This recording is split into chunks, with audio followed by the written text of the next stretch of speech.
On this next installment of Loudbeard Sports, you will hear Loudbeard discuss the Winter Olympics and how he loves to go curling. Batten down the hatches. Enjoy. You are the most egotistical, self-deluded person I have ever met.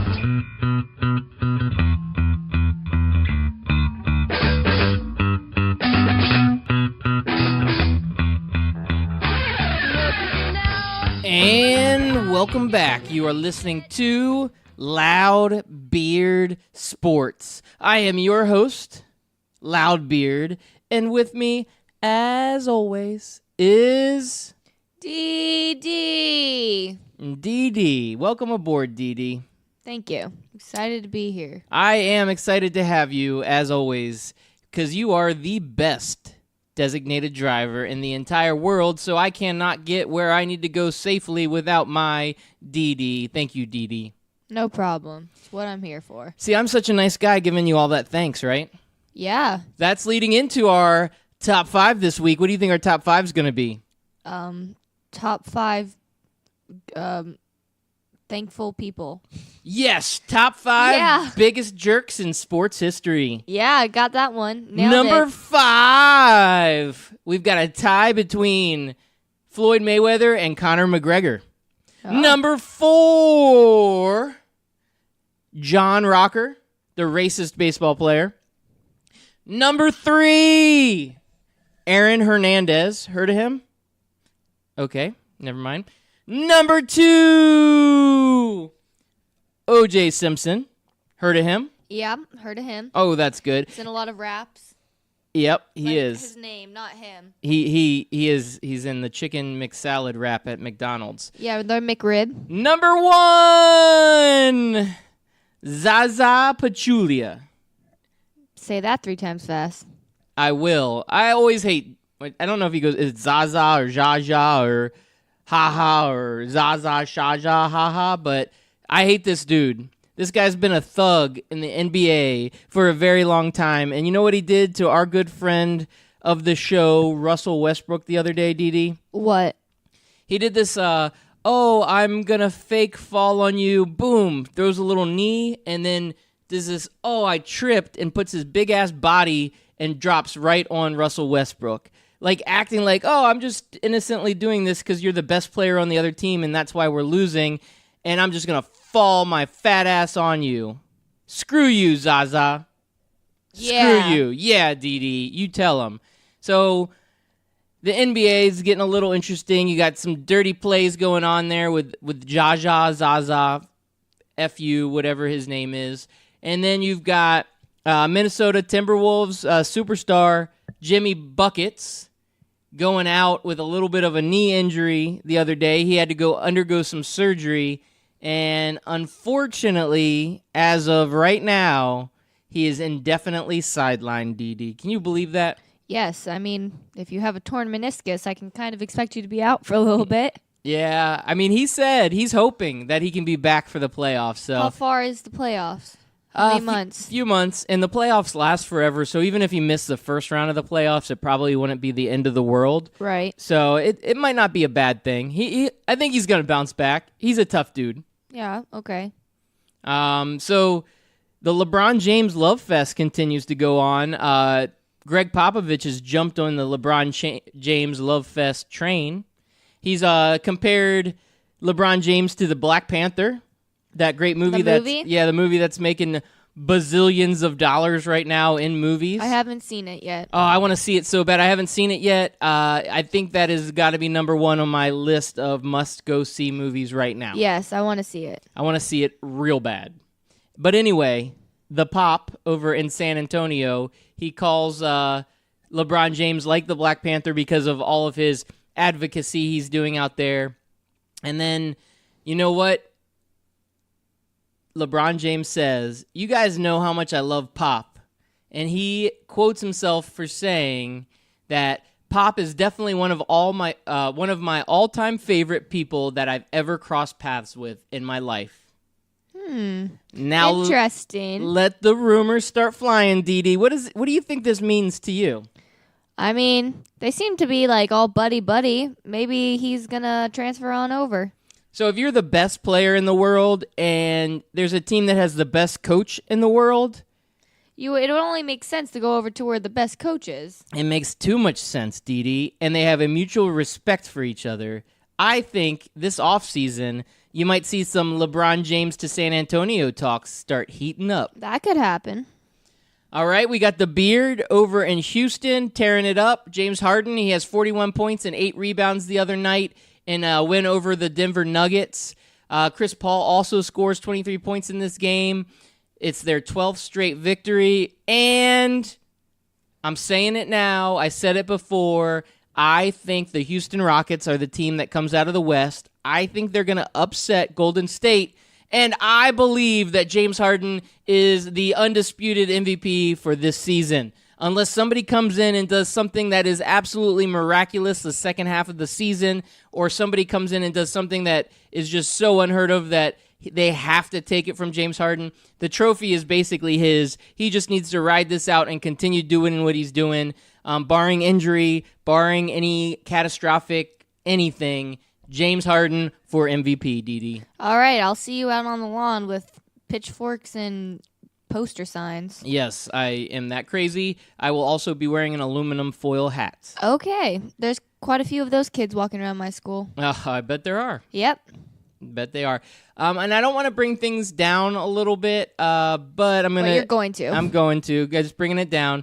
There was an agent, Dan Fegan, who dies in a car crash I think it was yesterday. That's terrible. It is terrible. And the reason that I remember this dude is because he was the agent for Dwight Howard during the Dwightmare incident in Orlando when Dwight was trying to get his way out of Orlando, and it was just a really bad time for us in Orlando. So this guy kind of represented that for us, so that was a negative, but you hate to see anybody lose their life. I know this is just a bad situation all around, so, I just wanted to mention that because I think that's a big news story, and you just hate seeing anybody out there lose their lives. Right. So moving on, I guess we'll get into some more down. Man, where's my energy at? It's these negative stories. I got to stop putting them on my list. I feel like we've got to bring them up from time to time. I didn't mention it last week because I feel like the news cycle was taking care of it, but there was a big story about the school shooting. Yes. So 11 days after that school shooting, their ice hockey team won the state championship. That's so awesome. That was a pretty cool story. So I need to do more good stories like that and less of these bad stories. But unfortunately, in the news cycle, the bad stories are what carries the news, the bad ones. So Yeah, that's your best definitely. friend, My best friend. Lonzo Ball, Oh, Clown Man. Clown Man, he was quoted saying that everybody knows college players get paid. We might as well make it legal. I don't think college players get paid. Do they?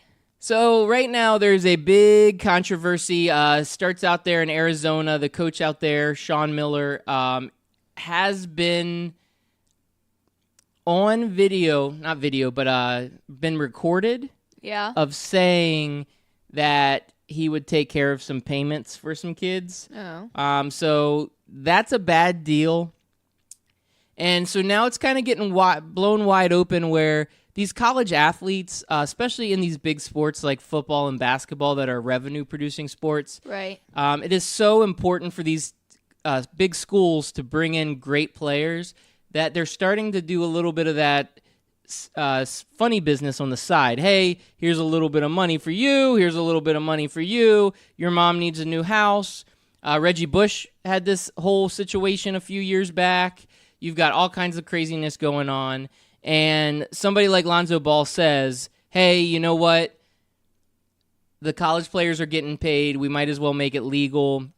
Now, he did retract the statement a little bit and say that he never got paid, but he knows that it does happen, and he kind of backtracked a little bit. Yeah, but kind of try not to step on too many toes, but also going on and stepping on people's toes. But when you have these controversies going on like this, you kind of look back and say, okay, there are people making billions of dollars, TV networks. You have all of these big time school program type people and boosters, and everybody's making money, except the people that are out on the field, the Right, athletes. yeah. They're not making any money. Oh, I know. And you do get the scholarships. So there's Right. a good amount of scholarship out there. So that's Yeah. a good thing. We want to educate our youth.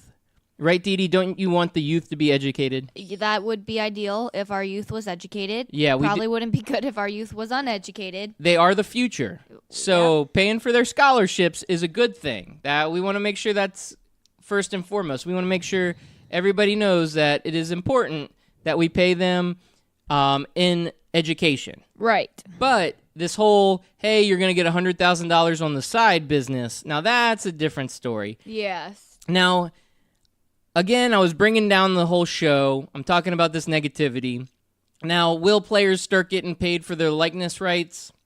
Maybe. Their likeness rights? Yeah, like if you produce a video game and you say, oh, I'm going to use the Marvin Bagley Jr., who is this great athlete out of Duke, but I want him to be on the cover of the next NCAA college basketball video game, but I'm not going to pay him, but I'm going to sell a ton of video games because his picture's on the cover, because it's illegal to pay him according to the NCAA rules. That is a likeness right. That is why some of these players get pissed, because they're being used by the universities in a lot of their, publicity, a lot of their marketing materials. Right, to bring in revenue. And they're not getting paid their due.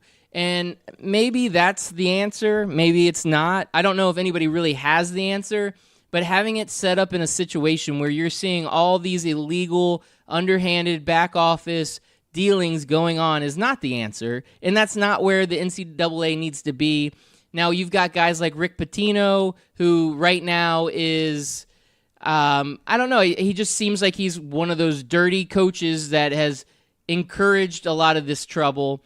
He's being noticed in a lot of different things, getting players female friends to come visit them. Oh, my goodness. And that was a little while back. But, I feel like this is a little bit of a story that's going to blow up into a huge story. And it's been happening. It's been going on for a while. Back in the early 90s, there was a movie called Blue Chips. Dee Dee, have you ever seen the movie Blue Chips? No, but I've seen Ocean's 11. Do you have any idea what Blue Chips is about? No. Have you ever heard of the basketball player Shaquille O'Neal? Yeah. He stars in this movie. Oh, no. And you know what it's about? Poker? Nope, it has nothing to do with poker. It's about bringing in Blue Chips is like the high quality players. You're bringing in blue chip players. And the movie is actually about paying these college athletes to come to this blue chip program. Oh. And so you have a movie about this in the early 90s, and then I think it just never really got investigated. Nobody really cared. They just want, to see good basketball on the court. So, I don't know. This whole thing is a mess. I'm getting tired of hearing about it. There's plenty of good things going on the court. I think the two brightest stars right now in basketball, one, Marvin Bagley the third. Sorry, I said junior earlier. Marvin Bagley the third. He had 19 points in his return from a sprained knee. He missed 4 games, but now he's back for number 5 Duke as they beat Syracuse Saturday night. It was their 5th straight win, DD. So this guy's looking good, and That's impressive. Duke's looking pretty good. And then Oklahoma, they have a big shot this year. As a team, they haven't played that good, but they've got their bright star, Trae Young. But finally, a more collective effort from Oklahoma helped them snap a 6-game losing streak.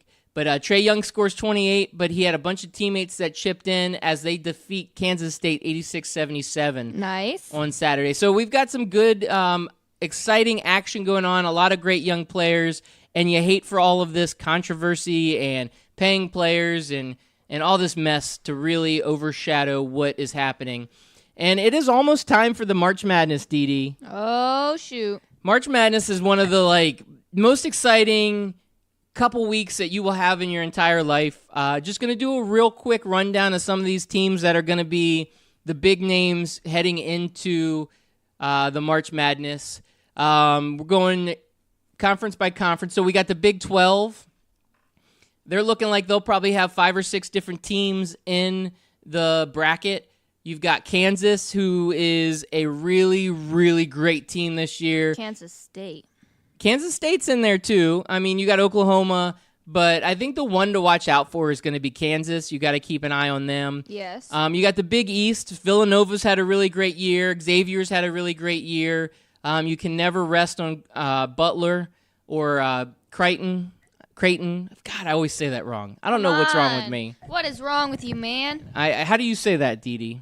Creighton. Cretans. Creighton's Clearwater Revival. Creighton, like Peyton. Peyton Manning. But Creighton. ACC. All right, so Virginia, they're the number 1 seed over there in the ACC. You got Duke, who is always formidable. My buddy over at Scout Team Sports, at Max Scout Team, he's a huge Florida State guy, so I cannot leave Florida State out. North Carolina had a good year, so great teams over there. SEC, you got Auburn in the mix. Surprisingly, Alabama. I don't know how, but they are. And what else we got? Big Ten. Yep, Big Ten.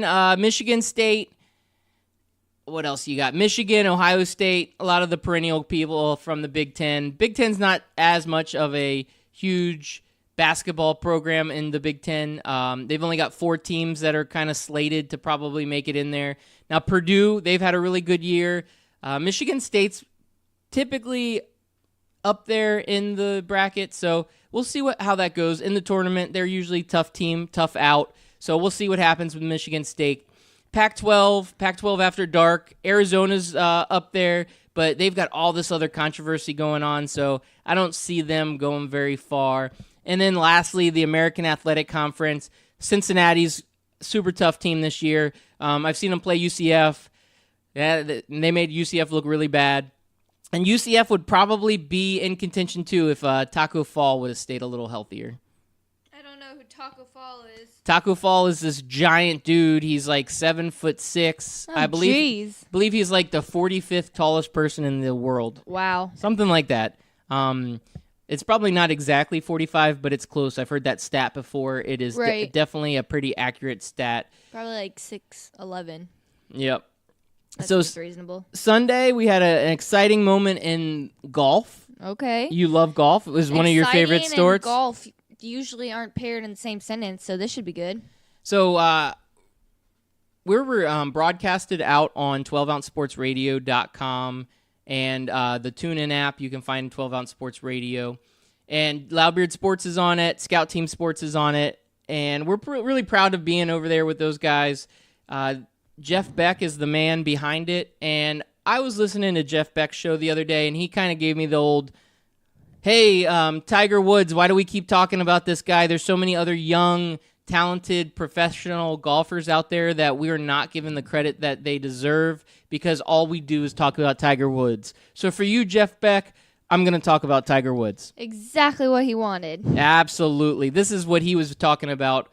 All his show is about good old Tiger Woods. So Tiger Woods started out by birdieing 3 of his first 8 holes, and I think people were starting to get hyped like he might be back. That's right, Tiger Woods might be back. But in the famed Bear Trap hole that was designed by Jack Nicklaus, the one other golfer who could be the greatest golfer of all time ahead of Tiger Woods, that hole destroys him. It's his downfall, and he ends up finishing with a round of 70 to sit even par for the tournament. He finished 12th place. 12th place isn't bad. He was on the leaderboard, and he looked like he was getting better. And you know what? I think we might see Tiger Woods win a tournament. Here shortly. I think it's going to happen. He's on the cusp. He's on the precipice. He's almost there. He's almost there. I think we're there. All right, Dee Dee, you want to talk more about golf? No, it's already boring me to death. All right, let's talk about your favorite fella, Mr. Blake Bortles. Okay. So Blake Bortles signs a 3-year contract extension. I believe it's worth $54 million, and then if he gets incentives, it goes up into the mid-60s. Anyway, it's a great That's not contract. Yeah, it's a good contract for Blake Bortles. He's going to get, I think, $26 million guaranteed out of it. So he's getting paid. $26 million is a lot of money for any average Joe. I don't care who you are, but this dude is going to get paid. So Blake Bortles is getting paid. But when you look at it as NFL quarterback money, it's actually a team-friendly contract. I know I saw a lot of different views out there on Twitter, listening to some of these other radio shows. I know that Big Rick over at Two Man Band podcast is not a big Blake Bortles fan. Him and Chris America from the Scout Team Sports Show, I think we're getting into it. Friendly getting into it, but getting into it a little bit about this Blake Bortles contract. So I thought that was kind of interesting. And my opinion is it's great for everybody. Blake Bortles took Jacksonville to the AFC Championship game. They were one millimeter away from actually getting to the Super Bowl. Yes. Give Blake his credit. He gets his extension. He gets some money. It's still team-friendly. They're still going to build around him. I can't complain about it. So what do you think about that, DD? What do you think about the good old Blake Bortles? I think it's good. All right. That's I appreciate your enthusiasm. Oh, yeah. You're doing a really For great job sure. with that. So that's cool. That's Yeah. cool. A couple other guys moving around in the NFL real quick. Marcus Peters gets traded to from the Chiefs to the Rams. We also have Vontae Davis, who former Miami Dolphin, former Indianapolis Colt, who is now moving on to the Buffalo Bills. So that's kind of an exciting little deal going on. Okay. All right, and so I'm going to start heading up north, heading into the icy areas. So first I'm going to go hockey, and then we're going Winter Olympics. Okay. And that should wrap up the show. So little bit about hockey. The biggest name out there, we had the NHL trade deadline coming up. And the biggest name out there was Rick Nash. So the Boston Bruins, they bolster their chances for contending for the Stanley Cup by going out there and acquiring Rick Nash. Nash moves on over from the New York Rangers, and they got him one day before the trade deadline because there was a lot of interest around the league for Nash. Nash is a 33-year-old who had 18 goals and 10 assists this season. Jeez. And so he's having a good year. 33 years old, and he's getting, hit that. Oh, my gosh. Hey, go for it. Yeah. So he's 6'4", 211 pounds. He's a winger, and he adds a lot of much-needed size up front for the Boston Bruins. So great move for them. We're going to start getting a little bit more ramped up in our hockey talk as we start getting ready for the playoff push. I think Carrie Underwood's, husband coming out of retirement. I actually don't look at Carrie Underwood news very often. Well, her husband's plays hockey for the Nashville Predators or something like he that. He does play hockey for the but then he retired. Predators. Stop. I'm talking. Go ahead, talk. And didn't he go into retirement? But then it was just announced that he's coming out of retirement or something like that. Sure. Thank you for that late breaking news, Dee. It was really clear, and we all got a good kick out of it. I'm just not going to say anything then.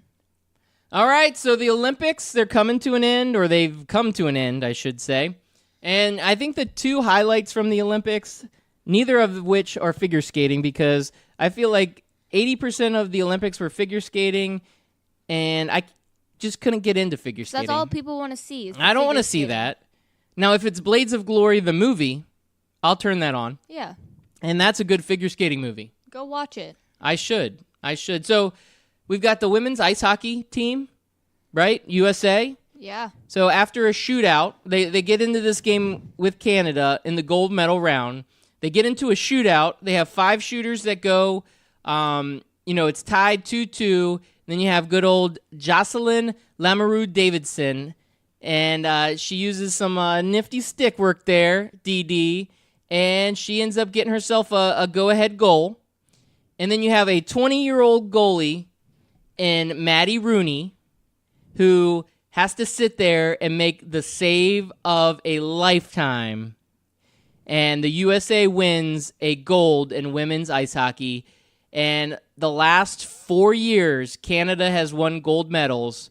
And finally, the USA has broken that streak. So Good for you, America. God bless you. USA, USA, USA. Now, I do want to say one thing, Dee Dee. Our friends of the North, our Canadian friends, they're such nice people. They are. I really can't get mad at them. I can't be like, oh, finally, we hate you, Canada. No, I can't. I like you, Canada. You're good people. Like, You're this was okay. afterwards, I felt like there should be more hugging that was going on.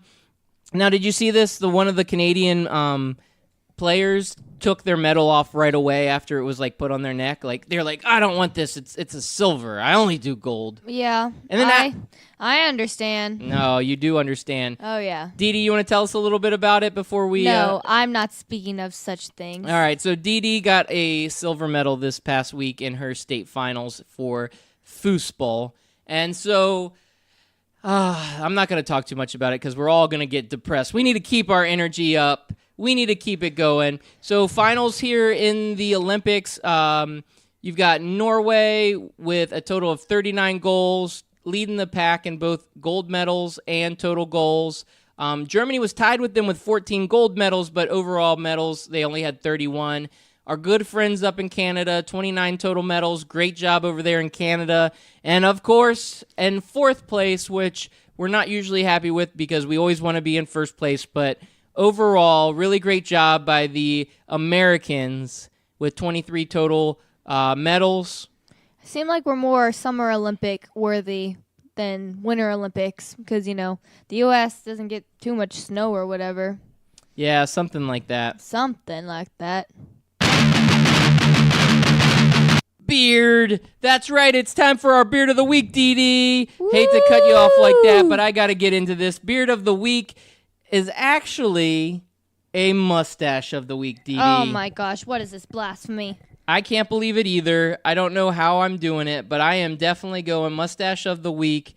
That's right. We've got the men's curling team with Matt Hamilton, and he's got this really cool-looking mustache. I've heard people say, look, it's Andy Reid throwing the rock. Hey, look, it is somebody with a really cool mustache. And I say yes. Yes, it is. It's almost a good one. Ron Burgundy mustache. Okay. Yes. Okay. So, Matt Hamilton, you are my Beard of the Week. Okay. So, he was from Team Schuster. Team Schuster. And I got to give Team Schuster some love because Team Schuster is known as the Team of Rejects. Oh, my gosh. So, Team Schuster, he actually, this is something that's kind of pretty funny when I was looking at it, but he has actually got his name in the Urban Dictionary, and Schuster means to actually screw something up when you have a great opportunity. It's because he's been in several funny. Olympics. The last two Olympics, his curling team finished last and then second to last. And then he comes in there and they say, okay, we're going to do a high-performing curling team for the USA, and he gets left off the team. So he has to pull together a band of ragtag misfits. He's got one guy that owns a liquor store. He works at the Dick's Sporting Goods, the team captain, Schuster. And you've got this just random mix of dudes that work their ass off, make their way so that they get back into the Olympics. They actually outperform the high-performance teams that the USA was trying to bring together. And you end up with a damn movie script. Like, they're going to make a movie out of this because it was so freaking epic. For sure, because it was like, it's so out of the box and not expected. There's definitely going to be a movie on this one. There's definitely going to be a movie, DD. But I don't know if I can say any more about Schuster. I don't know if I can say any more about sports. I don't know if I can talk anymore because I'm tired. And I just need something, and I can't remember what it is. I don't know. What do you think it is? I don't know, DD. What do you think I could really use right about now? I mean, maybe a joke or something. A dad joke? A dad joke. Dad jokes in the middle of the street. Dad jokes in the paint aisle of Home Depot. Dad jokes in the garden section at Lowe's. Dad jokes. Yeah. All right. Thanks Woo! for your participation in that last part. Yeah, you're lucky I'm not singing the whole thing. I'd make you look bad. No, you just make everyone's eardrums go shot, Yeah, basically. pretty much. Anyways, number 1. Why didn't the policeman want to get out of bed? I don't know. Why didn't he? Because he's an undercover cop. Good one, Dee Dee. Number 2. What do you call a dinosaur with a tattoo? I don't know. What do you? Extinct. No. I see the pattern every week. It's the same exact buttons. Okay. Come on, man. Give me some props for these. Hold on. Wait. It's your turn. Ready? Number 3. What do you call a bell that's stupid? I don't know. What do you? A dumbbell. Bum, bum. All right. Dee Dee, thank you so much for your dad jokes. As always, they were one of the funniest, 2 of the funniest, 3 of the funniest dad jokes I have heard all hour. And I appreciate it. Sure. Faux show. Faux show. Faux show. Faux show. All right. Thank you all for listening in. And this scout is out.